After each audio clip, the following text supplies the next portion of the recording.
আল্লাহ তাআলা কিয়ামতের দিন সাইয়েদনা নূহ আলাইহিস সালামকে বলবেন, নূহ তুমি কি দাওয়াত পৌঁছিয়েছো তোমার উম্মতের কাছে? নূহ আলাইহিস সালাম বলবেন, হ্যাঁ আমি পৌঁছিয়েছি।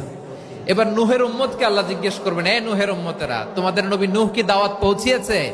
নূহের উম্মত বলবে, না আল্লাহ, আমাদের কাছে কোনো সতর্ককারী আসে নাই, কোনো নবী টবি আসে নাই, কোনো দাওয়াতও আমরা পাই নাই, আপনারাও চিনি নাই, জান্নাতও চিনি নাই, জাহান্নামও চিনি নাই।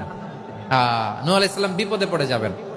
তখন আল্লাহ বলবেন, নূহ তুমি বললা পৌঁছিয়েছো, তোমার উম্মত বলে কিছু পায় নাই। নূহ তোমার কি কোনো সাক্ষী আছে? তোমার কথা আর তোমার উম্মতের কথা তো মিলে না।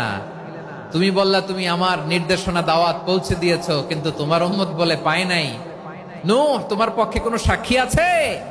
নূহ আলাইহিস সালাম বলবেন, আছে। কে? উম্মতে মুহাম্মাদী। তখন আমরা বলবো, আল্লাহ, আল্লাহর নবী নূহ আলাইহিস সালাম তিনি আপনি যা যা বলেছেন ঠিক তা তার উম্মতের কাছে পৌঁছে দিয়েছে।